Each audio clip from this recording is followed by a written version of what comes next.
ఒకవైపు లోకము, ఒకవైపు దేవుడు అంటూ బ్రతుకుతున్నటువంటి మన జీవితంలో దేవుడు చెయ్యాలని ఆయనకు ఉంటుంది, కానీ మనలో ఏదో అడ్డొస్తుంది దేవుడికి చేయకుండా. ఇదొక్కటి తీసేసుకొని వస్తే బాగు, నా కుమారుడు నా కుమార్తె అనుకుంటాడు. అది మనం గుర్తించాం. లేదు, తెలిసినా కూడా పర్వాలేదు అనుకుంటుంటాం మనం చాలాసార్లు. కానీ దేవుడు ఏమనుకుంటాడో తెలుసా? ఓ తెల్ల కాగితంలా మన జీవితం ఉండాలి, కడిగిన ముత్యంలా మన జీవితం ఉండాలి. అది ఒక రోజుతో సాధ్యమయ్యేది కాదు. దినదినాభివృద్ధి చెందుతున్నప్పుడు లోకంలో ఎలాగైతే దినదినం అభివృద్ధి చెందుతామో, భక్తి జీవితంలో కూడా దినదినము మనం అభివృద్ధి చెందాలి. ఎవరూ పుట్టగానే పెరగలేదు, ఎవరు ఒకేసారి గొప్పవారు కాదు, ఎవరు భక్తి జీవితంలో ఒకేసారి ఉన్నత శిఖరాలను అధిరోహించరు. కానీ గత సంవత్సరం ఈ సంవత్సరానికి మనలో ఉన్న భక్తి ఏంటి? సన్నగిల్లిపోయామా? ఏమైనా అభివృద్ధి చెందామా? ఒకప్పుడండి బైబిల్ నాకు చదవాలంటే అస్సలు మనసు ఉండదండి అని చెప్తాం మనం. ఓకే, అది నీ బాప్తిస్మము తొలినాళ్ళు. ఈరోజు ఎలా ఉంది? నా బాప్తిస్మము తొలినాళ్ళలో నేను బైబిల్ చదవలేకపోయాను, ఈరోజు అనర్గళంగా చదవగలుగుతున్నానని చెప్పగలమా? తొలినాళ్ళలో ఆ సమాధానం మనం చెప్పినప్పుడు దేవుడు దాన్ని ఓకే చెప్తాడు, నో ప్రాబ్లం నాన్న అనుకుంటాడు, నా పిల్లోడు ఎదుగుతాడు అనుకుంటాడు. ఒక 5 సంవత్సరాల తర్వాత, 10 సంవత్సరాల తర్వాత, ఈరోజు మన చదవడం, బైబిల్కు మనం ఉన్న విధానం, దగ్గరగా ఉన్న స్థితిని మనం అంచనా వేసుకుంటున్నప్పుడు దాని మీద మనసు పెట్టి ఏమైనా వృద్ధి చెందామా? ఇంకా అక్కడే ఉన్నామా? ప్రార్థన చేసేటప్పుడు మన భాష ఎలా ఉంది? మన పదాలు ఎలా ఉన్నాయి? అనర్గళంగా మాట్లాడగలుగుతున్నామా? ఎలా ప్రార్థన చేయగలుగుతుంటున్నాం? సంఘాలలో చూస్తుంటున్నప్పుడు దేవుని వల్లరా మాట్లాడడానికి మాత్రం అంత ముందుకు వచ్చేస్తుంటుంటారు. ఏదైనా సమస్య ఉన్నప్పుడు ప్రార్థన చేయమంటే మాత్రం ప్రార్థన రాదు. నాకు 10 ఏళ్ళ ఎక్స్పీరియన్సు, 20 ఏళ్ళ ఎక్స్పీరియన్సు, 15 ఇయర్సు. ప్రార్థన చెయ్యి.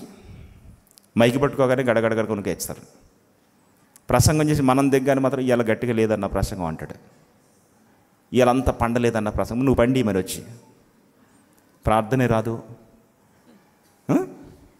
సేవకుడికి మార్కేసే విషయంలో మాత్రం ముందుంటారు చాలామంది. నేను ఏమంటున్నానంటే, అసలు మనం భక్తిలో ఏ స్థాయిలో ఉన్నాం? మనం ఏ స్థాయిలో ఉన్నాం? ఒక 20 వచనాలు బైబిల్ పాఠం ఇచ్చేసామనుకోండి, 5 వచనాలు పర్వాలేదు హుషారుగా ఉంటాడు, 10 వచనాలు కాస్త కళ్ళు మసకలైపోతుంటాయి, 15 వచనాలు సరే కళ్ళంబడి నీళ్ళు వచ్చేస్తాయి. అయిపోయింది, వెనకాతలు అందరూ అందించేస్తుంటుంటారు. అయిపోయింది. నోరుంది, మనం ఎన్నైనా చెప్పగలం, కానీ మన స్టేజ్ ఏంటి అసలు? ప్రార్థన చేసే విషయంలో, బైబిల్ చదివే విషయంలో, సువార్తను ప్రకటించే విషయంలో మనం ఏ స్థాయిలో ఉన్నామో? ఏ స్థాయిలో ఉన్నాం? బ్రతకకుండా మాటలాడే స్థాయిలో మనిషి చేరిపోతూ ఒక దోషణలోనికి తన జీవితాన్ని నెట్టివేసుకుంటూ శిక్షణలో ఎదగవలసినటువంటి దేవుని పిల్లలు లోకములోనే ఎదుగుతూ దేవుని నుంచి సహాయాన్ని పొందుకోకుండా కేవలం నామమాత్రలుగా మిగిలిపోతుంటున్నారు.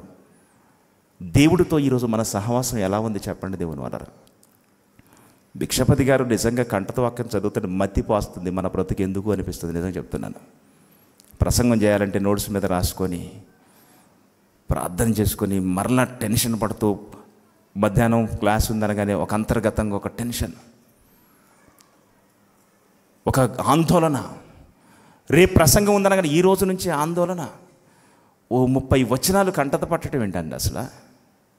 ఏంటి అసలు ఒకసారి ఆలోచించండి. ఎంత ఆశ్చర్యం! ఏంటి అసలు ఆ జ్ఞానం ఎలా సాధ్యమైంది? అది ప్రాముఖ్యమైంది. ఈరోజు ఆయనకి ఎలా సాధ్యమైంది? మనకెందుకు సాధ్యం కావట్లేదు? మన బ్రతుకులో ఒక 5 వచనాలు మనం కంటత చెప్పగలం. ఎలా సాధ్యమైంది ఆయనకి?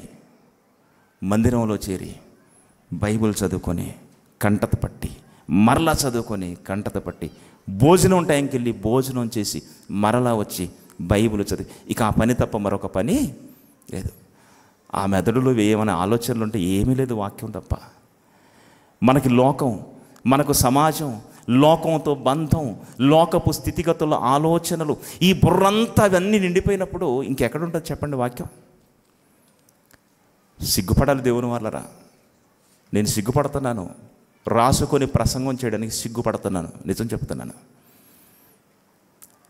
మానసిక ఒత్తిళ్ళు, సమస్యలు, ఆర్థిక ఇబ్బందులు, ఈ చెత్తంతా మన బుర్ర నిండిపోయింది. ఒకదాన్ని అందులోంచి కట్ చేసుకుంటూ మనం బయటికి రావాలి. ఒకదాన్ని కట్ చేసుకుంటూ ఒక స్థాయికి మనం ఎదగాలి భక్తిలో. ఎప్పుడు ఒకే కోణంలో మన భక్తి ముందుకు వెళితే ఎలా? దేవుణ్ణి అడగాలి, దేవుని పాదాలు పట్టుకోవాలి, దేవుడితో పోరాటం చేయాలి. నాకు చెయ్యి నాన్న అని బ్రతిమలాడుకోవాలి. అది ప్రార్థనతో సాధ్యమని మనం అనుకుంటున్నప్పుడు దేవుని వల్లరా ఈరోజు మన ప్రార్థన జీవితం ఎలా ఉందో చెప్పండి. ఎలా ఉంది మన ప్రార్థన జీవితం?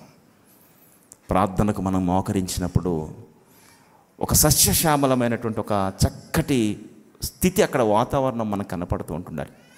పరిశుద్ధ గ్రంథములో దానియేలు గ్రంథము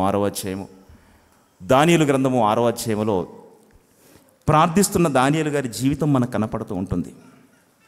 6వ అధ్యాయము 10-11 వచనాలను చూడండి దేవుని వాళ్ళరా. 10-11 వచనాలు. ఇట్టి శాసనము సంతకము చేయబడినని దానియేలు తెలుసుకొనిను. తరచూ ఇదిగో ఈ శాసనము రాయబడింది, శాసనము జరిగిందని తెలిసినప్పటికీ ఏ దేవుడికి ప్రార్థన చేయకూడదు, ఏ విన్నపాలనే దేవుళ్ళకి చెప్పుకోకూడదు, నా ముందుకొచ్చుకొని చెప్పుకోవాలని చెప్పేసి రాజు ఆజ్ఞాపించినప్పటికీ ఆయన ఇంటికి ఏం చేస్తాడంట? యథాప్రకారం, అంటే యథాప్రకారం ఆల్రెడీ అంతకుముందు కొనసాగిస్తున్నాడు. శాసనము వచ్చిన తర్వాత కూడా యథాప్రకారము అనుదినమును ముమ్మారు మోకాళ్ళుంగి పైగది కిటికీలో యెరూషలేమును తట్టునకు తిరిగి తన దేవునికి ప్రార్థన చేయుచు ఆయన్ను స్తుతించుచు వచ్చెను. ప్రార్థన చేయుటయు, ఇక్కడ ఆ పదాన్ని అండర్లైన్ చేసుకోవాలి మనం. ప్రార్థనలో ఏం జరుగుతుందంటే బ్రతిమిలాడడం. ఏం చేస్తున్నాడు? బ్రతిమిలాడటం ఏంటండి? ఎప్పుడన్నా బ్రతిమిలాడామా దేవుణ్ణి? అనుభవం మనకుందా? బ్రతిమిలాడటం. ఒక భార్యను భర్త బ్రతిమిలాడతాడు. చికెన్ బిర్యానీ చేసి పెట్టవా అంటున్నాడు భర్త భార్యని. నాకు ఇప్పుడు ఓపిక లేదు, నేను చేయనంటుంది ఇవిడ. ప్లీజ్ బిర్యానీ చేయడం అంటే ఎంత పని ఉంటుందో చెప్పండి. చాలా పని ఉంటుంది. ఈరోజు సండే కదా, నేను ఇంట్లో ఉన్నావు కదా, నేను బిర్యానీ చిరాకు పెట్టుకుని పిల్లలు ఒకవైపు, బట్టలు ఒకవైపు, ఇల్లు సర్దాలి, ఇదంతా ఒకవైపు, నేను బిర్యానీ చేయను, చికెన్ బటర్ వండేస్తానంటుంది ఆవిడ. ప్లీజ్ 2 నిమిషాలకు కరిగిపోయింది, బిర్యానీ వేసేస్తుంది. ఒక భార్యను బ్రతిమలాడటం తెలుసు, పిల్లల్ని బ్రతిమలాడటం తెలుసు, ఒక ఆఫీసర్ని బ్రతిమలాడటం తెలుసు, దేవుణ్ణి బ్రతిమలాడటం తెలుసా? మనకు ఒకసారి ఆలోచించండి దేవుని వల్ల. దానియేలు దేవుణ్ణి బ్రతిమలాడుతున్నాడు. ఎంత గొప్ప పదం అండి అది. డాడీ ప్లీజ్, నాన్న ప్లీజ్. ఏంటి అసలు ఆ బ్రతిమలాడటం? ఆ స్థాయిలోనికి మన జీవితం వెళ్ళాలి. ఆ సహవాసం, ఆ క్లోజ్నెస్, ఆ బంధం. బ్రతిమలాడటం అంటే బ్రతిమలాడటానికి ముందు మనకి బంధం ఉండాలి. బంధం లేని నేను బ్రతిమలాడతాం. రాకేష్ గారు ఉన్నారు, దైవదాసులు. 2nd క్లాస్ నన్ను చెప్పమంటున్నాడు. నేను వెళ్ళి ఏం చేసినా తెలుసా? గద్ద పట్టుకొని, ప్లీజ్ ఈ ఒక్కరోజు 2nd క్లాస్ మీరు చెప్పండి, నెక్స్ట్ టైం నువ్వు అర్ధరాత్రి లేచి నన్ను అన్న రేపు ఇది నువ్వు చేయంటే నేను చేస్తాను. బ్రతిమలాడటం ఎందుకు? ఆయనకి నాకున్న బంధం, ఆ క్లోజ్గా ఉంటాం కాబట్టి. లేదన్న నాకు బాగా నేను పనిలో విసిగిపోయినాను, 2nd క్లాస్ మీరే చెప్పండి అంటున్నాడు ఉదయం. అన్న ప్లీజ్ అన్నాను, కానీ సరే రెడీ వచ్చేసాడు. అంటే మనకు బ్రతిమలాడటానికి ముందు ఆయనకి నాకు బంధం ఉండాలి. పరలోకమందున్న దేవునికి దానియేలు గారికి ఉన్న బంధాన్ని చూడండి దేవుని వాళ్ళరా. ప్రపంచాన్ని పట్టించుకోవట్లేదు. పరలోకమందున్న ప్రపంచం ఒకవైపు ఆజ్ఞాపించినప్పటికీ దేవునితో ఉన్న బంధం చూడండి. ఆ బంధములో బ్రతిమలాడుతున్నాడు. బ్రతిమలాటలో ఎన్నో సాధించాడు దేవుని వాళ్ళరా. బ్రతిమిలాట, దేవునితో మనకు ఆ సహవాసం అనేది ఉండాలి దేవుని వాళ్ళరా. మన జీవితాల్లో దేవుడు కార్యాలు చేయాలంటే, జీవితంలో పాపాలు పెట్టుకొని, జీవితంలో దేవుని కోసం బ్రతకకుండా, జీవితంలో దేవుని కోసం సరియైన ఇది ఏ రోజు మనం ఆలోచించకుండా, నిర్ణయాలు తీసుకోకుండా, అవసరం రాగానే దేవుడి దగ్గరకు వచ్చి 4 మాటలు మనం ప్రార్థన చేసామని, నేను ప్రార్థించానని ఒకవేళ మనం అనుకుంటున్నాం అనుకోండి, మరి ఎందుకు ఫలితం రావట్లేదు మన జీవితంలో? ఒక సమస్య గురించి మనం నిత్యము ప్రార్థన చేస్తున్నప్పటికీ అందులో నుంచి ఒక సమాధానం మనకి రావట్లేదంటే ఏం జరుగుతుంది అసలు? అది చాలా ప్రాముఖ్యం. ఎందుకు సమాధానం రావట్లేదు? ఏదో జరుగుతుంది. మీకును ఆయనకును మధ్య మీ దోషములు అడ్డంగా వచ్చేస్తున్నాయి. ఏదో ఉంటుంది, మనకు అర్థం కాదు దేవుని వలన. ఏదో ఉంటుంది, అది దొరకదు. ఒక్కొక్కసారి దొరికిందా పని అవుతుంది. వీడియో సాంగ్ ప్లే చేయాలనుకున్నారండి మన పిల్లలు, వీడియో రాలేదు. అలానే ఎందుకు రాలేదు? ఏదో ఉంది, ఏదో జరిగింది, చిన్నదే ఉంటుంది, అది దొరికేసరికి టైం పడుతుంది. మన భక్తి జీవితంలో కూడా మనకు దేవుని నుంచి మనకు సమాధానం రావడం లేదంటే ఏదో ఉంటుంది. అది గమనించుకుంటూ మన జీవితం వెళ్ళాలి దేవుని వల్ల. ఎంతకాలం నామమాత్రలుగా ఉంటాం చెప్పండి? ఎంతకాలం దేవుడి నుంచి సహాయాన్ని పొందుకోకుండా ఉంటే చెప్పండి? ఎంతకాలం మానసిక ఉల్లాసాన్ని దేవుడు నాకున్నాడని ధైర్యాన్ని మనం పొందకుండా ఉంటాం చెప్పండి? ఎంతకాలం ఉంటాం చెప్పండి? సముద్రం మీద ప్రయాణం చేస్తున్నప్పుడు యేసుక్రీస్తు జీవితంలో మనం చూసాం. భయంకరమైన తుఫాను వచ్చింది, ఆ పడవ మునిగిపోయే స్థితి వచ్చింది. వీళ్ళు కంగారు పడిపోతున్నారు, భయపడిపోతున్నారు. ఆశ్చర్యంగా యేసుక్రీస్తు వారిని లేపగానే బయటకు వచ్చేమన్నాడు, గాలిని సముద్రమును. ఆయన కూడా బెంబేలెత్తిపోయి కంగారెత్తిపోవట్లేదు. నా మాటకి ఇది లోపడుతుందని నేను తెలుసు, గద్దించాడు, లోపడింది. అలానే మనం కూడా ఇప్పుడు గద్దిద్దావా? మళ్ళీ దీనికి క్వశ్చన్స్ మనకి. మనం కూడా గద్దిద్దామంటే నువ్వు యేసుక్రీస్తు అయ్యావా? ఆ స్థాయిలో మనం ఉందా? అది కాలమా? అది ఎందుకు చెప్పానంటే, దేవుని కోసం నిలబడ్డవాడు ఆ ధైర్యం ఆ కళ్ళలో కనపడుతూ ఉంటుంటుంది దేవుని వల్ల. సమస్యకు ఎదురీదగలిగే శక్తి మనలో ఉంటుంది. అది ఎప్పుడో తెలుసా? భక్తి మన జీవితంలో స్థిరత్వంలో ఉన్నప్పుడు. అది లేనప్పుడు సమస్యలకు కుంగిపోతూ ఉంటుంటాం దేవుని వల్ల. సమస్యలు కుంగిపోతుంటుంటాం. దానియేలు గారి ముందున్న సమస్య భయంకరమైనది అయినప్పటికీ ఆయన దేవుణ్ణి ఏం చేస్తున్నాడు? బ్రతిమిలాడుకుంటున్నాడు. బైబిల్ పట్టుకున్నప్పుడు భక్తుల జీవితాల్లోనికి వెళ్ళి మనం తొంగి చూడాలి. ఎలా బ్రతికారు, ఎలా ఇల్లు ధైర్యంగా ఉన్నారు. మరణ సమాచారం వచ్చింది హిజ్కియాకు. ప్రవక్త వచ్చాడు, హిజ్కియా నీ టైం అయిపోయింది, నువ్వు చచ్చిపోబోతున్నావు. నీ కాలం అయిపోయింది, నువ్వు చచ్చిపోబోతున్నావు, నువ్వు చచ్చిపోబోతున్నావు, నువ్వు చనిపోబోతున్నావు. గుండెలు పగిలిపోవా దేవుని వల్ల ఈ సమాచారం వినగానే? డాక్టర్ గారు టెస్టులన్నీ చూసిన తర్వాత సీరియస్గా మన వైపు ఒక లుక్ ఎత్తే చాలా మంది చచ్చిపోతాం గుండె పగిలి. ఏముందో రిపోర్ట్ అని డైరెక్ట్గా ప్రవక్త చెప్పాడు. ప్రవక్తకు దేవుడు చెప్పాడు, నీవు మరణమవుతున్నావు, బ్రతకవు అనే ఒక పదాన్ని వినగానే యెషయా గ్రంథం 38వ అధ్యాయము హిజ్కియా గారు అక్కడ ఒక విషయం జాగ్రత్తగా మనం ఆలోచిస్తే దేవుని వల్లరా, దానియేలు గారు బ్రతిమిలాడాడు అనుకుంటే హిజ్కియా గారు ఏం చేశాడో మొదటి వచనం నుంచి చూడగలిగితే, ఆ దినములలో హిజ్కియాకు మరణకరమైన రోగము కలుగగా ప్రవక్తయు ఆమోజు కుమారుడునైన యెషయా వచ్చి, నీవు మరణమవుచున్నావు, బ్రతకవు గనుక ఇల్లు చక్కబెట్టుకో, సెలవిచ్చుచున్నాడు అని చెప్పగా 3వ వచనంలో అంటున్నాడు, యథార్థ హృదయుడనై సత్యముతో నీ సన్నిధిని నేనెట్లు నడుచుకుంటునో, నీ దృష్టికి అనుకూలముగా సమస్తమును నేనెట్టు జరిగించితునో కృపతో జ్ఞాపకము చేసుకొనుమని ఏం చేస్తున్నాడు? అంత ఆంతర్యములో నుంచి కన్నీరు తన్నుకొని వచ్చేస్తుంది. కన్నీళ్లు విడుచుతూ యెహోవాను ప్రార్థించుతున్నాడు. ఒక బాధ అనేది మనల్ని ఆవహించబోతున్నప్పుడు, ఒక కష్టం మనల్ని ఆవహించబోతున్నప్పుడు మనలో నుంచి రావలసింది కన్నీరు దేవుని వల్లరా. నిజంగా గుండె మీద చేసుకొని చెప్పండి, లో నుంచి కన్నీరు ఎప్పుడైనా తన్నుకొని వచ్చిందా? మనం ప్రార్థనకు కూర్చున్నప్పుడు కుటుంబంలో కష్టాన్ని బట్టి కన్నీళ్ళు వస్తాయి, కుటుంబంలో ఏదో సమస్యను బట్టి మన కన్నీళ్ళు వస్తుంటుంటాయి, ఎవరో ఏదో ఒక మాట అన్నారంటే మన కన్నీళ్ళు వస్తుంటుంటాయి. మోకరించినప్పుడు, మన బ్రతుకును మనం చూసినప్పుడు, మన భక్తి ఇంకేమైనా లోపాలు ఉన్నాయి ఏంటని మనకు తెలిసినప్పుడు దేవుని వల్లరా కన్నీరు ఏ రోజైనా మన కళ్ళల్లో నుంచి వచ్చిందా దేవుని వల్లరా? హిజ్కియాకు కన్నీటితో ప్రార్థన చేస్తున్నాడు. కన్నీరు వస్తుంది, ప్రార్థన చేస్తున్నాడు. వెంటనే కింద ఒక పదం రాశాడు,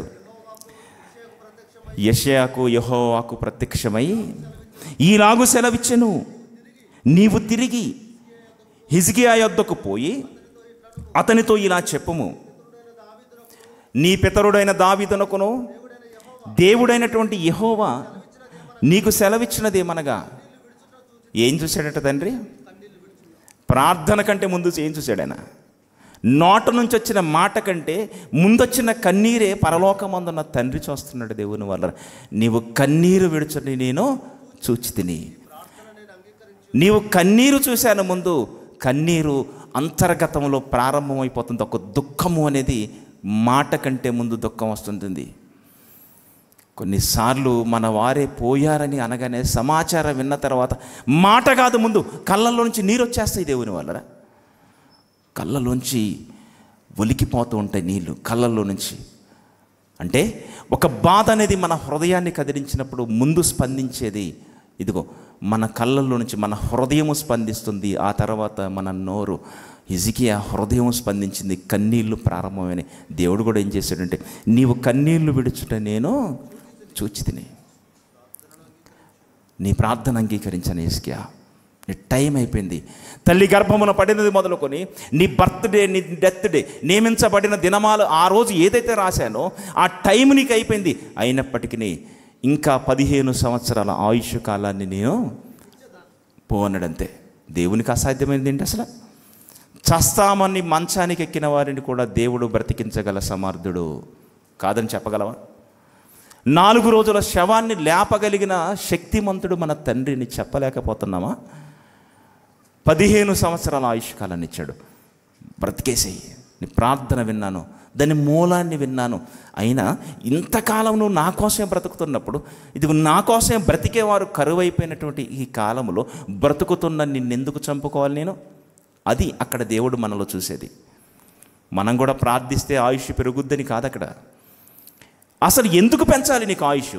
హిజ్కియాకు ఎందుకు పెంచాలనగానే అక్కడ ప్రార్థనలో ఒక పదం కనపడుతుంటుంది. ఇప్పటి వరకు యథార్థ హృదయుడనై సత్యముతో నేను ఎలా నడుచుకున్నానో నా చరిత్ర చూడు తండ్రి. ఒక్కసారి నా చరిత్ర చూడు, నా రికార్డు ఒకసారి ఓపెన్ చేయి, నా అటెండెన్స్ చూడు. ఒక్కసారి హిజ్కియా ఫైల్ ఓపెన్ చేయగానే దేవునికి ఏం కనపడింది తెలుసా? చాలా బాగుంది ఆయన బ్రతుకు. బ్రతికేటోడిని ఎందుకు చంపాలి అసలు? నేను బ్రతకని లోకంలో నా కోసం బ్రతికేవాడిని ఎందుకు చంపాలి? అమ్మో, నాకు అవసరం హిజ్కియా. నీ అవసరత నీ తండ్రికి ఉన్నప్పుడు నీ ఆయుష్ కాలాన్ని పెంచుతాడు. అది గుర్తుపెట్టుకోవాలి. నీ అవసరత నీ తండ్రికి ఉన్నప్పుడు నీ ఆయుష్ కాలాన్ని పెంచుతాడు. రోడ్ల పొంటి తిరుక్కుంటూ దేవుణ్ణి పట్టించుకోకుండా లోకానుసారంగా బ్రతుకుతూ ఏదో వచ్చినప్పుడు దేవుని పాదాలు పట్టుకుంటే అసలు నిన్నెందుకు బ్రతికించాలి? ఇప్పటి వరకు బ్రతికిన బ్రతుకు చూడు అంటున్నాడు హిజ్కియా. మనమేమంటాం తెలుసా? ఇప్పటి నుంచి నా బ్రతికేందో చూడంటాం మనం. మరి ఇప్పటి వరకు కన్నీరు విడిచి ప్రార్థన చేయాలి. నీ బ్రతుకును ఆయన పాదాల దగ్గర పడవేసుకోవాలి. దేవుని వల్ల దేవుడు నీ కన్నీటిని చూస్తాడు. కన్నీరు వస్తుందా? కన్నీరు రావటం లేదంటే దాని అర్థం ఏంటంటే అంతగా మనం ఫీల్ అవ్వట్లేదు, అంతగా మన సమస్యలను మనల్ని వేధించట్లేదు, అంతగా దేవునితో మనం ఆ బంధాన్ని మనం కొనసాగించుకోవటం లేదు దేవుని వల్ల. అన్నగారి గురించి మనకు బాగా తెలుసు. ఎల్కానా గారి భార్య. ఏం జరిగింది? ఆవిడ జీవితంలో పిల్లలు లేరు. తన వైరి అయినటువంటి పెనన్న టార్చర్ ఎక్కువైపోయింది. తనకు పిల్లలు ఉన్నారు. హన్నాను సూటిపోటి మాటలు అంటుంటుంది. బాగా బాధపడుతుంది హన్నా. భర్త అంటున్నాడు, హన్నా నేనేమంటలేదు కదా నిన్ను పిల్లలు లేరని, నిన్ను ప్రేమిస్తున్నాను కదా, నీకే ఏదైనా అందరికంటే ఎక్కువ భాగం నీకు ఇస్తుంటున్నాను కదా, నువ్వెందుకు దుఃఖపడుతున్నావు? ఈ మానసిక ఒత్తిడిలోనికి నువ్వెందుకు వెళ్తున్నావు? వద్దు, నేనున్న నీకెందుకు? నేనంటే నువ్వు బాధపడు, ఎవరో అంటే నువ్వు బాధపడకుంటున్నప్పుడు. హన్నా ప్రతి ఏటా దేవాలయానికి వెళుతుంది, కానీ ప్రతి ఏటా జరగనిది ఆ ఏట జరిగింది ఒకటి. ప్రతి ఏట దేవాలయానికి వెళ్తుంది, ప్రతి ఏట దేవాలయంలో బలులు ఇస్తున్నారు, అర్పణలు ఇస్తున్నారు. ప్రతి ఏట వెళుతున్నప్పటికీ ఆ ఏడు మాత్రం ఒకటి జరిగింది. ఏం జరిగిందంటే ఒక్కసారి భర్త చెప్పిన మాటలు ధైర్యాన్ని ఇవ్వలేదు, ప్రపంచం చెప్పిన మాటలు ధైర్యాన్ని ఇవ్వలేదు. తన వైరి అయినటువంటి పెనన్న మాటలు గుండెలకు కుచ్చుకుంటున్నప్పుడు నేను ఈ సమస్యలో నుంచి బయటపడాలని ఒక ఆలోచనలోనికి వెళ్ళింది. దేవుని వల్ల మందిరంలోనికి వెళ్ళి మోకరించి, పెదములు కదులుతున్నాయి, మాట వినబడట్లేదు. ఈ ప్రార్థన చూడు ఎలా ఉందో. పెదాలు కదులుతున్నాయి, మాట వినట్లేదు, మూలుగుతుంది లోపల. ఏంటి అసలు ఆ ప్రార్థన? ఏంటి అసలు ఆ ప్రార్థన? లీనమైపోయింది. ఏలీ గారు వచ్చి చూస్తున్నారు. ఏంటి వీడు అసలు పొద్దుట తాగొచ్చిందా? ఏంటి అసలు ఇలా మాటలు వినబడతలేదు, ఏంటి మాటలు వినబడతలేదు? ప్రపంచం నీ మాట వింటుంది, పరలోకమందున్న తండ్రి నీ హృదయాన్ని చూస్తాడు. హృదయముతో మాట్లాడుతుంది హన్నా గారు. పెదాలు కదులుతున్నాయి, మాట లేదు. ఏమంటున్నాడు చూడు, మొదటి అధ్యాయము 10వ వచనములో బహు దుఃఖాక్రాంతురాలై యెహోవా సన్నిధిని ప్రార్థన చేయుచు బహుగా ఏడ్చెను. సైన్యములకు అధిపతియగు యెహోవా, నీ సేవకురాలైన నాకు నన్ను కలిగి ఉన్న శ్రమను ఒక్కసారి చూడు. నన్ను జ్ఞాపకం చేసుకో. ఏమండి, నన్ను జ్ఞాపకం చేసుకుంటూ అంటూ 12వ వచనం చూడండి. 12వ వచనంలో ఏలీ ఆమె నోరు కనిపెట్టి చూడను, ఏలైనగా హన్నా తన మనస్సులోనే చెప్పుకొని చుండను. ఆమె పెదవులు ఇదిగో మాత్రము కదులుచుండి ఆమె స్వరము వినబడక ఉండెను. ప్రపంచానికి వినపడట్లేదు, పరలోకమందున్న తండ్రికి మాత్రం హన్నా గోడు వినపడుతుంది. దేవుని వార ఎందుకు చేసింది ప్రార్థన అనగానే ఒక్కసారి మీరు చూడగలిగితే పిల్లారా, 16వ వచనంలో ఒక మాట అంటున్నాడు, సేవకురాలైన నన్ను పనికి మాలిన దానిగా ఎన్నంచవద్దు. నాయనా యాజకుడా, ఏలీ గారు నన్ను పిచ్చిదానిగా నువ్వు అనుకోకు. అత్యంత కోపకారణాన్ని బట్టి బహుగా నిట్టూరు పీరుస్తుంటారు. దేన్ని బట్టి ప్రార్థన చేసింది చెప్పండి? దేన్ని బట్టి చేసింది హన్నగారి ప్రార్థన? కోపం ఎవరి మీద? పెనిన్న మాటల మీద. పెనిన్న మాటలు గుండెలకు గుచ్చుకుంటున్నప్పుడు కోపం. ఈ కోపంలో ఏమనుకుంది తెలుసా? మందిరానికి వెళ్ళాలనుకుంది. మన కోపం వస్తే ఏం చేస్తాం చెప్పండి? మన కోపం వస్తే ఏం చేస్తాం? మన కోపం వస్తే అదే పెనిన మన ముందు ఉందనుకోండి, మనం ఏం చేస్తామో తెలుసా? పోయి జుట్టు పట్టుకొని గొడవకి దిగుతాం. నన్ను ఇంత మాట అంటావా, ఇంత మాట నన్ను అంటావా? కానీ అన్నగారు ఏం చేశారు? 11వ వచనం నుంచి మీరు చూడగలిగితే, 11వ వచనంలో సైన్యములకు అధిపతియగు యెహోవా, నీ సేవకురాలైన నాకు కలిగి ఉన్నటువంటి శ్రమను చూసి నీ సేవకురాలైన నన్ను మరొక జ్ఞాపకం చేసుకో. అంటే ప్రార్థన చేస్తుంది దేవుని వాళ్ళరా. ఇది మనకు అర్థం కావాలి. పెనిన్నాక మీదకి గొడవకు దిగట్లేదు, ప్రార్థన.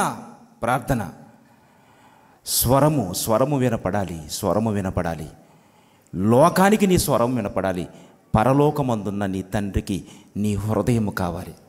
18వ వచనం, నీ సేవకురాలైన నేను నీ దృష్టికి కృపనొందిన దానిగా ఉండాలి అని చెప్పుతూ నాటి నుంచి ఆవిడ దుఃఖముఖిగా ఉండుట మానెను.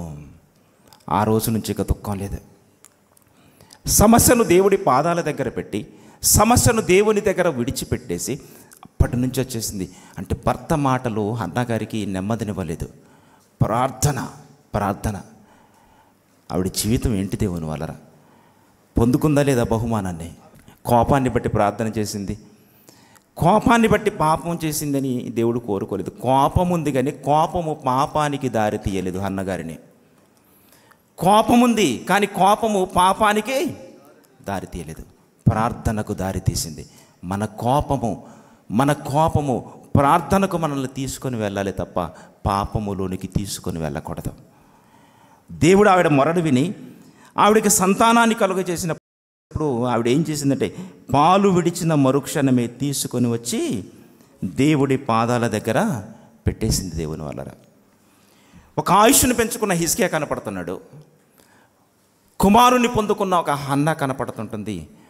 రాజ్యం మీదకే శత్రు సైన్యం దండెత్తుకొని వచ్చినప్పుడు ఎలా జయించగలిగారు? దేవుని పక్షాన ఉన్న రాజులని జాగ్రత్తకు మీరు ఆలోచిస్తే, రాజులు 2వ గ్రంథములో ఒక చక్కటి సందర్భాన్ని మీకు చూపెడతాను.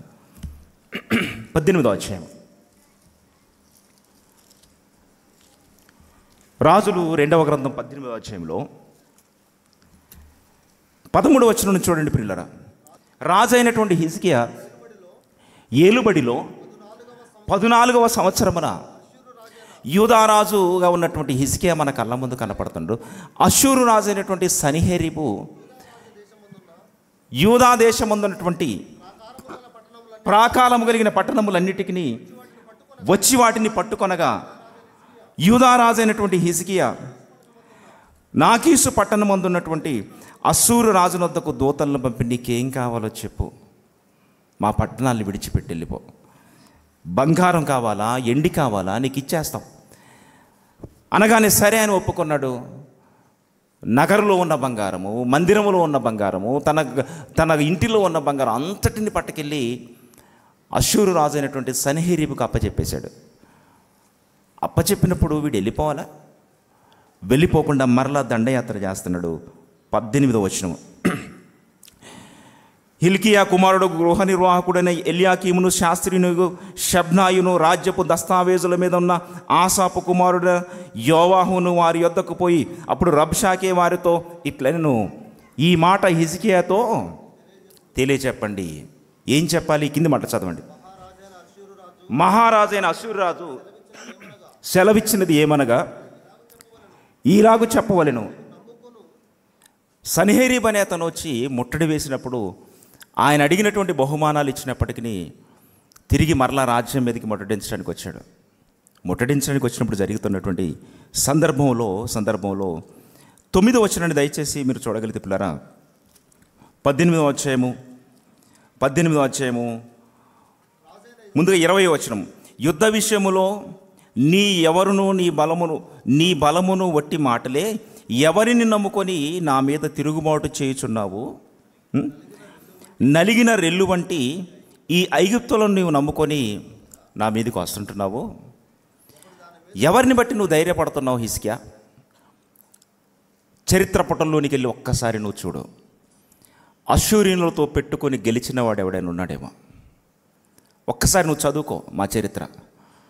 చేతులెత్తేసి నీ రాజ్యాన్ని నాకు అప్పచెప్పి నువ్వు వెళ్ళిపో, లేదా మాకు దాసులుగా మీరు ఉండిపోండి, మీకేం కావాలో మేము చూసుకుంటాం. ఒక గర్వపు మాటలు సన్హెరీబు మాట్లాడుతుంటున్నాడు దేవుని వల్ల. గర్వపు మాటలు. కొన్నిసార్లు మనకు సమస్య వచ్చినప్పుడు నిజంగా మనం దేవుడి కోసం నిలబడి ఉంటే దేవుని వల్ల బాగా గుర్తుపెట్టుకోండి, దేవుని కోసం బ్రతికేవాడితో మనం పెట్టుకోకూడదు. వాడు చేతగానోడు, అమాయకుడు, మాట్లాడటం లేదు అని మనం అనుకుంటుంటాం. కానీ అట్టివాడు దేవుని కోసం బ్రతికేవాడు ఎంబటి ఎప్పుడు దేవుడు కాచుకొని ఉంటాడు. జాగ్రత్తగా ఉండాలి మనం, లేదంటే మన పని అయిపోతుంది. సన్హెరీబు భయంకరంగా మాట్లాడుతున్నాడు. లేదు, నువ్వు దేవుణ్ణి నమ్ముకుంటున్నావా? మీ దేవుణ్ణి నమ్ముకుని మా మీదకి యుద్ధానికి సరే అంటున్నావా? నీకు చేత కాదు కదా, నీ సైన్యము సరిపోదు కదా, నా సైన్యముతో నీ సైన్యము సరిపోదు కదా, అయినప్పటికీ మాకు లొంగిపోవడానికి నీకు ఇబ్బంది ఏంటి? నీ దేవుని నమ్ముకుంటున్నావా అని చెబుతూ కింది మాటల్లో 20వ వచనాన్ని చూడండి.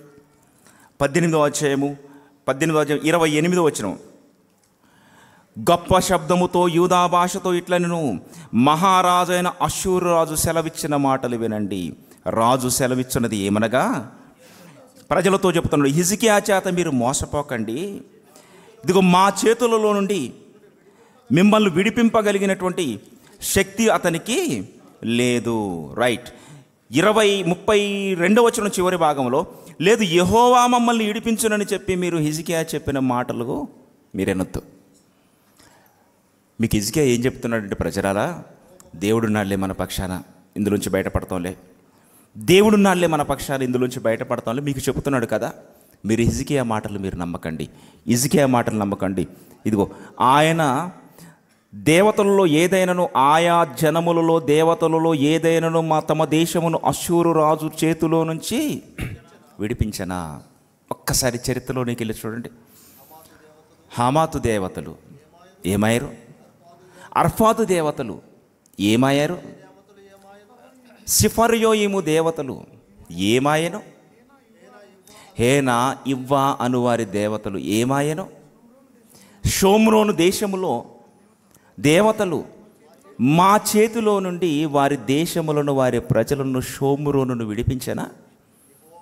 అంటే వీళ్ళకంటే గొప్పోడా మీ దేవుడు? వీళ్ళకంటే గొప్పోడా మీ దేవుడు? ఏమంటే ఈ మాటలు గర్వంగా లేవా?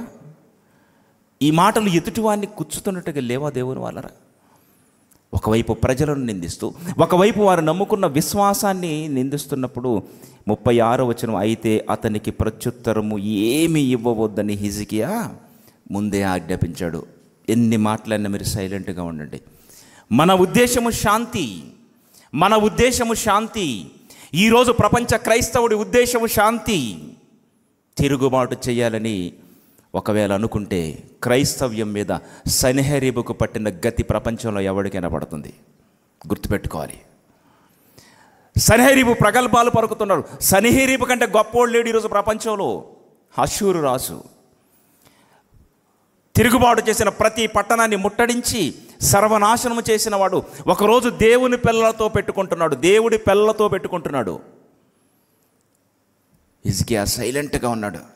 ఎందుకు హిజ్కియా చేతులు ఎత్తేసి మా దగ్గరికి వచ్చాడు? మా కాళ్ళ దగ్గర బ్రతకండి, మీరు మేము చెప్పినట్టు వినండి, ఏమన్నా మీరు మాట్లాడకండి, వచ్చేయండి అన్నాడు. వచ్చేసారు. 19వ వచనం, 19వ అధ్యాయం. హిజ్కియా తన బట్టలు చింపుకొని గోనె పట్టలు కట్టుకొని యెహోవా మందిరమునకు పోయి గృహ నిర్వాహకుడును ఎల్యాకీము శాస్త్రి షబ్నాయు ఆయా సభలలో పెద్దలను ఆమోజు కుమారుని ప్రవక్తైన యెషయా యొద్దకు సమాచారాన్ని పంపివేశాడు. ప్రవక్త అయిన యెషయా దగ్గరికి సమాచారాన్ని పంపించారు. అయ్యా, విషయం ఇది. వాడు రెచ్చిపోతున్నాడు. మన స్థితి ఏంటి?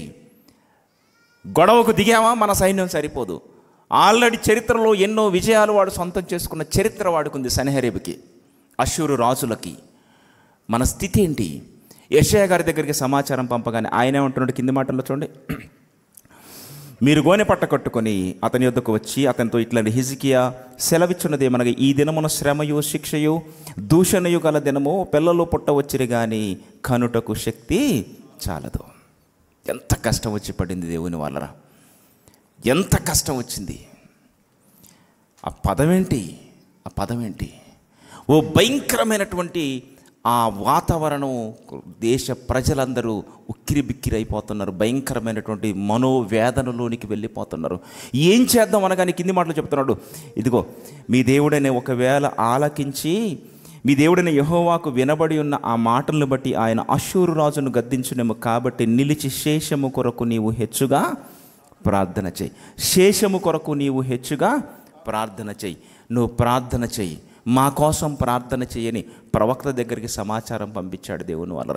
ఆ మాటలు ఆయన ప్రార్థనలో నేను ఉంటాను, సరే మీరు వెళ్ళండి అన్నాడు. ఆ తర్వాత ఏం జరిగిందో మీరు చూడగలిగితే 10వ వచనం, 19వ అధ్యాయం 10వ వచనం. యూదారాజుకు హిజ్కియాతో ఇలాగ చెప్పుడు, యెరూషలేము అష్షూరు రాజు చేతికి అప్పగించుడని చెప్పి నీవు నమ్ముకొని ఉన్న నీ దేవుని చేత మోసపోకు. హిజ్కియా, నీ దేవుని బట్టి నువ్వు మోసపోకు. టైం ఇచ్చావు కదని మీరు రెచ్చిపోతున్నారు. మీ దేవుని బట్టి నువ్వు మోసపోకు. అష్షూరు రాజు చేతికి ఇదిగో సకల దేశములను పూర్తిగా నశింపజేసిన సంగతి నీకు తెలుసు కదా. నువ్వు ఎంత మాత్రం తప్పించుకుంటావు చెప్పు? మేము అందరిని జయిస్తున్న సంగతి నీకు తెలుసు కదా. నువ్వెంత మాత్రం తప్పించుకుంటావు చెప్పు? నువ్వెక్కడ తప్పించుకుంటావు? ఆ కింది మాటలు ఏమంటున్నాడు? నా పితరులు నిర్మూలము చేసిన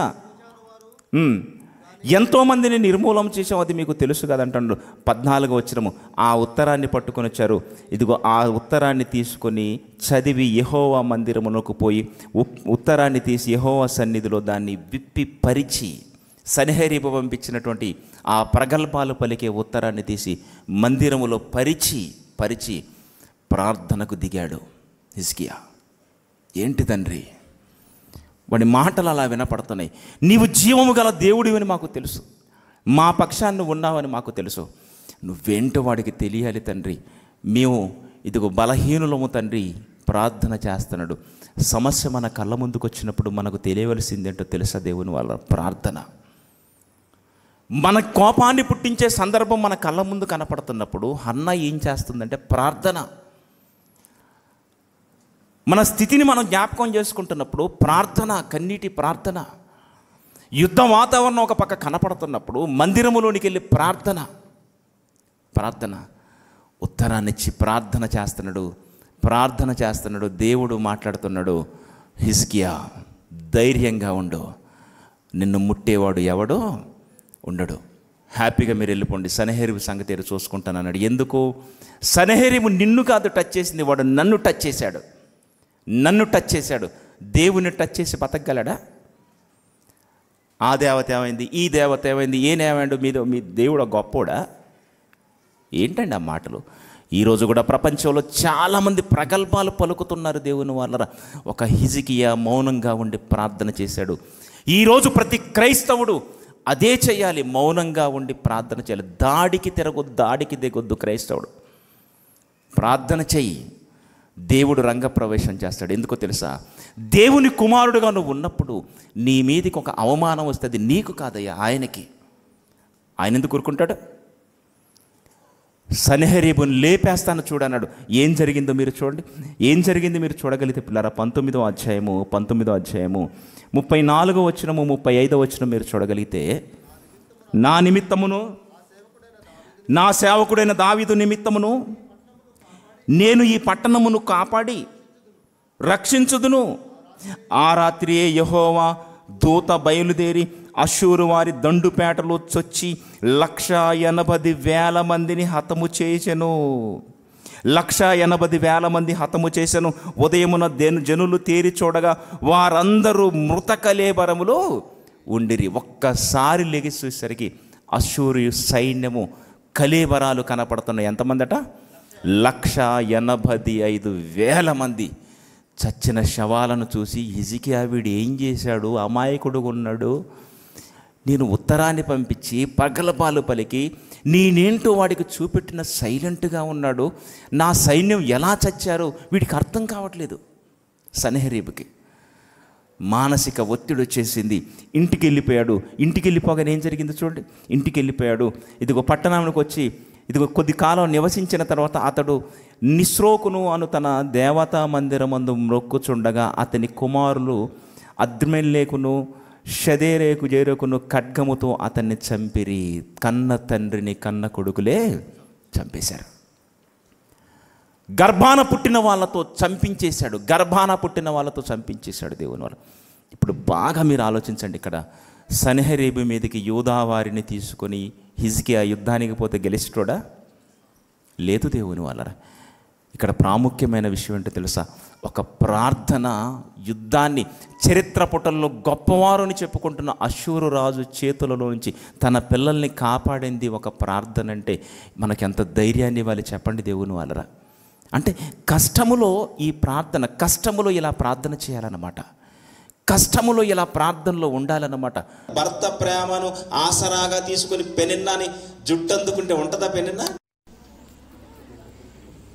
కానీ కోపం వచ్చిందే కానీ కోప కారణముతో ఆవిడ చేసింది ఏంటో తెలుసా? ప్రార్థనలోనికి వెళ్ళింది దేవుని వారు. పని జరిగింది. దేవుని కాళ్ళు పట్టుకుంది, పని జరిగింది. సన్హెరీబు మాటలు విన్నాడు, దేవుని పాదాలు పట్టుకున్నాడు, పని జరిగింది.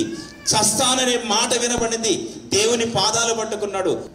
ప్రార్థన ప్రతిరోజు ఒక దినచర్య. ఆయన పెందలకాడ లేచి, పెందలకాడంటే ఉదయం పూట 7:30 గంటలకు అని మనం అంటాం. అంటే ఏం రాశాడు? ఇంకానూ చీకటిగా ఉండగానే. పెందలకాడ లేవడం అంటే పెందలకాడని వెంటనంటున్నాడు. ఇంకా చీకటిగా ఉండగానే బయలుదేరి అరణ్య ప్రదేశమునకు వెళ్ళి అక్కడ ప్రార్థన చేసాను. మత్తయి సువార్త 14:23 వచ్చినము. ఏకాంతముగా ఆయన ఇదిగో కొండకు వెళ్ళి ప్రార్థన చేశాను. ఏకాంతముగా కొండకెళ్ళి ప్రార్థన చేశాను. లూకా సువార్త 6:12 వచ్చినము. ఆయన ప్రతిరోజు ఏకాంతముగా కొండకు వెళ్ళి ఆయన ప్రార్థన చేశాను. యేసుక్రీస్తు ప్రార్థన జీవితం చూడండి దేవుని వల్ల ఎంత గొప్పగా ఉందో. అంటే ప్రార్థనలో ఒంటరిగా నువ్వు ఉండాలి. ఈ ప్రార్థన మన వ్యక్తిగతమైనది. సంఘంలో చేసే ప్రార్థన వేరు, సమాజం కోసం చేసే ప్రార్థన వేరు. వ్యక్తిగతంగా మన ప్రార్థన ఎలా ఉండాలి? అందుకే చెప్తున్నాడు యేసుక్రీస్తు, నీవు ప్రార్థన చేసేటప్పుడు నీ గదిలోనికి వెళ్ళి తలుపేసుకొని రహస్యమందున్న నీ తండ్రికి నువ్వు ప్రార్థన చెయ్యి. మన ప్రార్థన ఎలా ఉండాలంటే, ప్రార్థన అనగానే చాలామంది కుటుంబాల్లో పూజ గది అని ఒకటి ఉండగానే మనం నవ్వుకుంటారు కొంతమంది తెలియక. వారి విశ్వాసం చూడ ఎలా ఉందో. పూజకు ఒక గది, వారి ఆలోచన చూడండి. యేసుక్రీస్తు వారు అంటున్నారు, నీవు ప్రార్థన చేయనప్పుడు నీ గదిలోనికి వెళ్ళి తలుపేసుకో. నాన్న ఆ గదిలోనికి వెళ్ళాడంటే పిల్లలు సైలెంట్ అయిపోవాలి. గదిలోనికి వెళ్ళాడంటే ప్రార్థనలోకి వెళ్ళాడు నాన్న. అమ్మ ఆ గదిలోనికి వెళ్ళిందంటే ప్రార్థనకి వెళ్ళింది. పిల్లలు ఆ గదిలోనికి వెళ్ళారంటే ప్రార్థనకి వెళ్ళారు.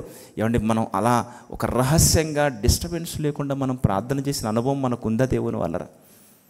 ప్రార్థనకు వంగుతాం, ఇటుపక్క టీవీ మోగుతుంది, ఇటుపక్క పిల్లలు అరుతుంటారు. ఏంటి అసలు ఆ ప్రార్థన? ఎలా ఇస్తాడు మనకు సమాధానం చెప్పండి దేవుని వల్ల? అధికారి దగ్గరికి వెళితే గుండి పెట్టుకుంటాం, చెప్పులు బయట ఇడిచి పెడతాం, ఏ శబ్దాలు రావద్దు పక్కవానికి చెప్తాం, మొబైల్ సైలెంట్లో పెట్టారా, అవసరం స్విచ్ ఆఫ్ పెట్టండి, స్విచ్ ఆఫ్ చేయండి. ఎవరికడికి వెళ్తున్నావు? కలెక్టర్ గారి దగ్గరికి వెళ్తున్నావా? ఓ మంత్రి దగ్గరికి వెళ్తున్నావా? ముల్లోకాల చక్రవర్తి, పరలోకమందున్న కన్న తండ్రి, ఈ ప్రపంచాన్ని కలిగించిన మన తండ్రి అనుకుంటున్నప్పుడు ఆయన దగ్గర మన విధానం ఎలా ఉంది చెప్పండి దేవుని వాళ్ళరా? ధీరాలు తీస్తూ మాట్లాడుతూ ఉంటుంటాం, కానీ బ్రతిమిలాడే మాట మనకు రావాలి, బ్రతిమిలాడే స్వభావం మనకు రావాలి. యేసుక్రీస్తు వారు ఇదిగో ఆయన ప్రియమైన వాడు, జ్యేష్ఠుడు, చావడానికే వచ్చాడనుకున్నప్పటికీ నేను చావడానికి వచ్చినప్పుడు ఇదిగో నేనెందుకు కొండకెళ్ళి ప్రార్థన చేయాలి, నేనెందుకు ఏకాంతంగా వెళ్ళి ప్రార్థన చేయాలి, నాకెందుకు అసలు ప్రార్థన? ఆ పనిలోనే ఉన్నాం కదా. మనమైతే ఏమనుకుంటాం చెప్పండి, ఉదయం నుంచి సాయంకాలం దాకా క్లాసులు విన్నాం అనుకోండి, వెళ్ళిపోతాం, ప్రార్థన చేయడానికి ఓపిక ఉండదు. కొంతమంది తీరా పడుకున్నాక గుర్తొచ్చేస్తుంది ప్రార్థన. ఏం లేచి మోకరిస్తాం లేని అలానే నిండ దుప్పటి కప్పేసుకుని ఏదో లోపల 4 మాటలు అనేసుకుంటాం. మన వెసులుబాటు మంది ఏం చేస్తాం మరి? ప్రభు అలా లేడు. డే అంతా వర్క్ చేస్తున్నాడు, ఈవినింగ్ కొండకి వెళ్తున్నాడు. రాత్రి చేశాను కదా ప్రార్థన అనుకోలేదు, మరలా ఉదయం చీకటితో లేస్తున్నాడు, ప్రార్థనలోనికి వెళుతున్నాడు దేవుని వల్ల. ఆ ప్రార్థన దేవుడు వింటున్నాడు దేవుని వల్ల. అంత గొప్పగా బ్రతికిన యేసుక్రీస్తే తన జీవితంలో ప్రార్థనను కలిగి ఉన్నాడంటే, యేసుక్రీస్తు తన బ్రతుకులో ప్రార్థన కలిగి ఉండంటే మన వ్యక్తిగతంగా మన ప్రార్థన ఈరోజు ఎలా ఉందో చెప్పండి. ప్రార్థనకు మన జీవితంలో ప్రాధాన్యతలు తగ్గిపోతుంటున్న కాలములో మన ప్రభువే ఏకాంతముగా ప్రార్థనలోనికి వెళ్ళి ఈరోజు పరలోకాన్ని దక్కించుకున్నాడని మనకు అర్థమైతే దేవుని వలన ఇదిగో మనమేంటో మనకు తేలాలి. సమస్యలు మన దగ్గరకు వచ్చినప్పుడు మీరు ఎదురాడకండి, పోరాడకండి, దేవుడు మన పక్షాన పోరాడతాడు. యేసుక్రీస్తు వారు బయలుదేరాడు, చావడానికి సిద్ధపడ్డాడు, పట్టుకోవడానికి శత్రువులు వచ్చాడు. వెంటనే పేతురు కత్తి తీశాడు, వాడిని చంపడానికి ముందుకు వచ్చేసాడు. అప్పుడు ప్రభు అన్న మాట ఏంటి చెప్పండి? నీ కత్తి నీ వరలో పెట్టు, నీ కత్తి నీ వరలో పెట్టు. పేతురు అంటే నా ఎంబటి జరిగే కత్తులు పట్టుకొని తిరుగుతున్నారా అంటే వీళ్ళ ఉద్దేశం ఏంటి? మాయకుడ్రా బాబు, ఎవడిని ఒక మాట అంటూ ఎవరి జోలికి పోడు, ఎవడేదన్నా అన్నా కౌంటర్ ఇయ్యడు. సునీల్ అన్న గురించి కూడా చాలామంది అదే అంటారు తెలుసా, కౌంటర్ ఇయ్యడరా అన్న కర్ర ఎరగదు, పాము చావదు. ఆయన ఎందుకు చంపుతాడు? చంపేటోడు ఒకడు ఆయనకు తెలుసు. చాలామంది ఎలా మేము కూడా చంపుతాను ముందుకు వెళ్తుంటారు. యేసుక్రీస్తు మౌనంగానే ఉన్నాడు, పేతురు మాత్రం కత్తి తీసిండు. అంటే పేతురు ఉద్దేశం అంటే పుట్టి అమాయకుడు యేసుక్రీస్తు, నోట్లో నాలుక లేనోడు, సమస్య నెత్తి మీదకి వచ్చిన దాకా గుర్తెరగడు, పుట్టి పిచ్చోడు. ఏదో ఒకరోజు ఈయన మాటల వల్ల మనకేదైనా రావచ్చు, లేదా ఆయనకి ఏదైనా రావచ్చు కదా, తలా ఒక కత్తి పట్టుకుంటే ఎందుకైనా మంచిది పక్కన. అంటే యేసుక్రీస్తు ఏమర్థమయ్యాడు? కత్తి తీసి చెవి నరుకుతాడు ఎవడైనా? నిజంగా సరిగ్గా మెడకే వేసాడు కానీ మిస్ అయింది, వాడు తప్పించుకొని ఉంటాడు, చెవుకు పడి ఉంటుంది. అంటే హత్య చేద్దాం అనుకున్నాడు. ఏమి తొందరపాటండి. ప్రభు ఒక గొప్ప మాట అన్నాడు, నీ కత్తి నీ వరలో. అసలు నేనేమర్థమయ్యాను చెప్పు, నీకు నేనేమర్థమయ్యాను చెప్పు.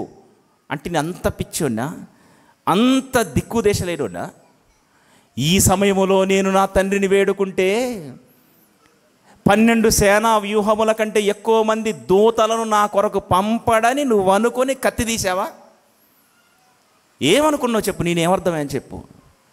12 సేనా వ్యూహముల కంటే ఎక్కువ మంది దూతలను నా కొరకు పంపాడు. ఒక సేనాకి ఎంతమంది అన్నాడు ఫుట్ నోట్లో?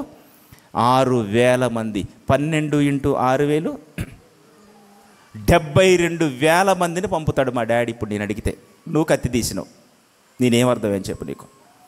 72,000 మంది దిగిపోతారు. నాన్న నాకు ఇప్పుడు సెక్యూరిటీ కావాలని ప్రభు యేసుక్రీస్తు వారు పరలోకమందున్న తండ్రిని అడిగితే 72,000 మంది సామాన్యులు కాదు, యోధులు.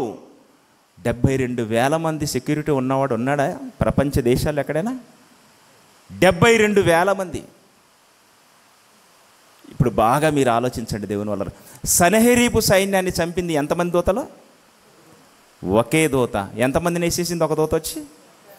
185,000 మందిని చంపింది ఒక దూత. ఇప్పుడు 72,000 × 185,000 ఒక్కొక్క దూత 185,000 మంది చంపుకుంటూ పోతే యేసుక్రీస్తుకున్న సెక్యూరిటీ 12 సేనా వ్యూహములు అంటే 72,000 మంది అయితే 72,000 మంది ఒక్కొక్క దూత 185,000 మందిని చంపుకుంటూ పోతే ఇప్పుడు యేసుక్రీస్తుకున్న సెక్యూరిటీ ఎంతమందిని చంపగలిగే సెక్యూరిటీ? ఏమండి? 13,320 కోట్ల మందిని చంపగలిగే సెక్యూరిటీ యేసుక్రీస్తుకున్న సెక్యూరిటీ. రాసుకోండి. 13,320 కోట్ల మందిని చంపగలిగే సెక్యూరిటీ యేసుక్రీస్తుకున్న సెక్యూరిటీ. ప్రపంచ జనాభా ఇప్పుడు ఎంత చెప్పండి? 750 కోట్లు వేసుకుందాం. ఆయన సెక్యూరిటీ ఎంతమంది చంపగలదు? 13,320 కోట్ల మంది. అంటే ఇప్పుడున్న 750 కోట్ల మంది ఎన్నిసార్లు నరకగలరు? సరిపోతారు అసలు? ఇంకా ఎంత రెట్టింపు కావాలి ఆయన సెక్యూరిటీని ఎదుర్కోవాలండి? 13,320 కోట్ల మందిని చంపగలిగే సెక్యూరిటీ ఇప్పుడు ఏదో 750 కోట్ల మంది.